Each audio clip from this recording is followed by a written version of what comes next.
بسم الله الرحمن الرحيم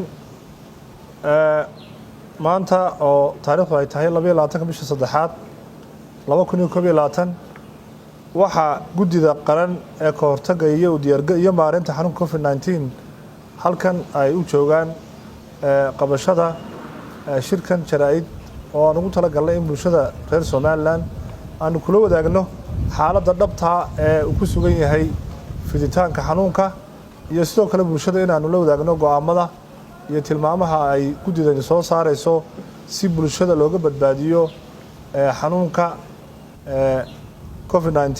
culayskiisa uu ku hayo dadka nafahana looga ilaaliyo dhimashada sababta socota khatarta xanuunkan COVID-19 uu ku hayo Jamhuuriyadda Soomaaliland dadka ku dhaqan waa mid maalinta ka dambaysa si kordhaysa marka la eego dhammaan gobollada dalka oo dhan si isku mid ah xanuunkani uu fidayaa sidoo kale tirooyinka dadka xanuunkan u soo dhacaya iyo kuwa laga helayo iyo kuwa u dhimanayaaba waxa korodh waxa ku jira aad iyo aad u badan haddaynu markaa eegno bal tirooyinka dadkii xanuunkani u soo dhacay inta sanadkan iyo intii la baaray iyo inta u dhimatay bishii koowaad ee sanadkan haddaan eegno gobolka Awdal waxa la baaray 217 qof waxa laga helay hal qof Maroodijeex waxa la baaray 3833 250 baa laga helay Saaxil waxa la baaray 12 qof lagama helin Togdheer waxa la baaray 163 shan qof baa laga helay Sool waxa la baaray 42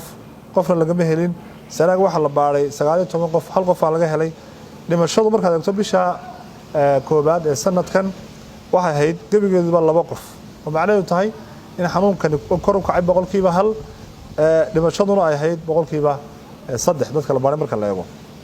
bishii labaad ee sanadkan hadda dhamaatay kor u kacba marka ku yimiday xanuunka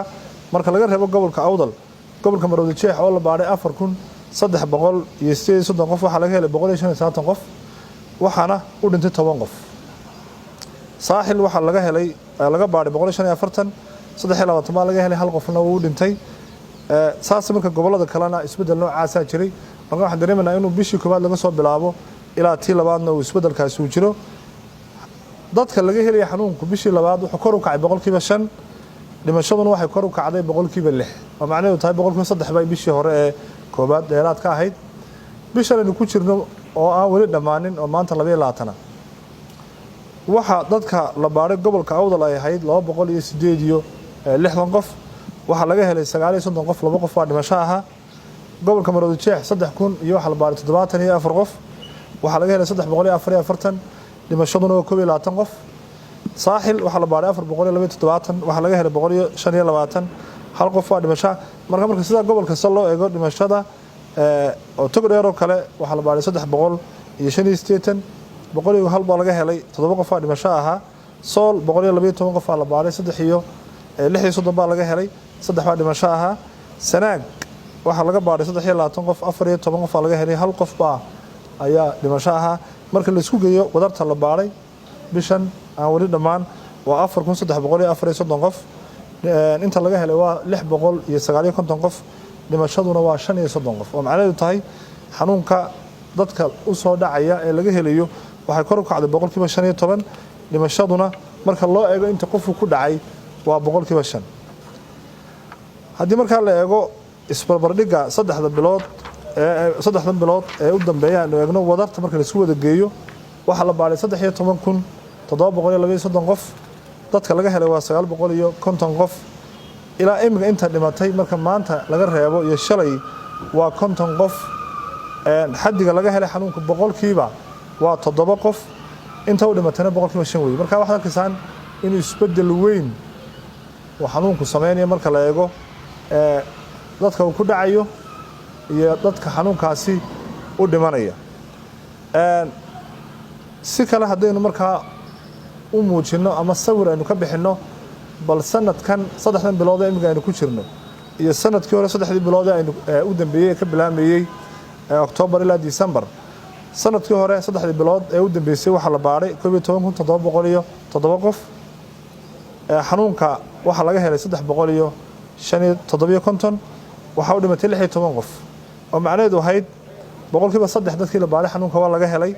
boqolkiiba 4 oo dhinteen saddexdan bilood ee imiga aynu ku jirno ee wali aan dhammaan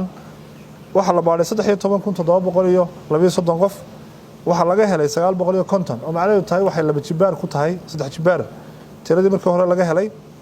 waxa kale oo dhimashadu ay u booday 16 saddexdii bilood ee hore ahaa iyo 50 saddexdan bilooda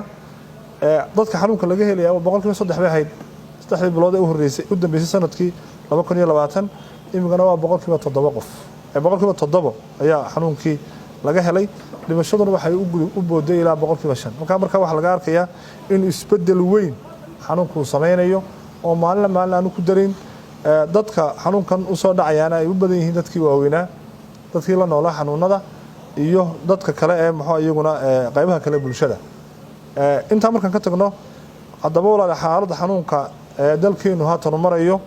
hadii aynaan si degdeg ah wax uga qabanin waxa iman karta inaynu galno marxalad ay taladu faraha ka baxdo taasoo halis gelin karta qof kasta oo muwaadina keeni kartana in dhaqaalaha iyo isku socodkii dadka iyo nolosha adkaato hadaba si aan arintaasi ayna u dhicin guddida qaran ee ka hortagga iyo maareynta xanuunku waxay iyagoo ka duulaya khatarta uu bulshada Jamhuuriyadda Soomaaliland ku hayo nooca cusub ee xanuunka COVID-19 khatartaasi oo maalinta ka dambaysa si kordhaysa iyagoo si qoto dheer ugu kuurgalay halista ka dhalatay laba kacleynta wajiga cusub ee xanuunka iyo waxyeeladiisa dhimasho iyo bukaanba ee uu leeyahay xanuunkan uu keenayo iyo culayska uu ku hayn karo bulshada iyadoo la eegayo mudnaanta koobaadna la siinayo badqabka iyo badbaadada iyo fayadhowrka caafimaadka bulshada reer Soomaaliland iyadoo oo ahmiyadda koobaad la siinayo si kasta oo looga hortagi karo loona yareyn karo faafitaanka xanuunka ee bulshada dhexdiisa iyadoo oo aan ogsoonahay inay wali jirto khatarta uu xanuunka COVID-19 bulshada dhexdeeda ku faafi karo ummadana si weyn ugu adkaynaysa inuu qof walba muujiyo taxadir iyo mas'uuliyad dheeraad ah oo laga hortagayo faafitaanka wajigan cusub ee COVID-19 iyaga oo taxadir weyn iyo ahmiyad gaar ah siinaya guddigu si kasta oo loo yareyn karo culays iyo ciriiri ku yimaada habsami u socodka nolosha bulshada ee maalinlaha ah iyaga oo si dhaba u dareensan maskaxdan ku haya saameynta ay nolosha bulshada iyo dhaqaalaha ku yeelan karto haddii mar kale la soo rogo xayiraado dhammaystiran ama ha noqoto xag dhaqaale iyo xag dhaqdhaqaaq bulshada oo lagu xakameynayo fiditaanka wajiga cusub ee xanuunkan guddiga qaranka ee COVID-19 iyagoo ka duulaya dhammaan qodobada kor ku xusan iyo waliba qiimeyn lagu sameeyo duruufaha gaarka ah ee uu la yimid wajiga cusub ee xanuunkan coronavirus waxa la gartay in la soo rogo tilmaamo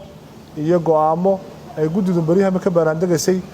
oo nuxurkana uu yahay iyo sababto in bulshada reer Soomaaliland qof weyn iyo qof yarba xanuunka culayskiisa laga ilaaliyo go'aamo tira ah go'aamadana waxaan u dhaafayaa wasiirka wasaaradda diinta iyo awqaafta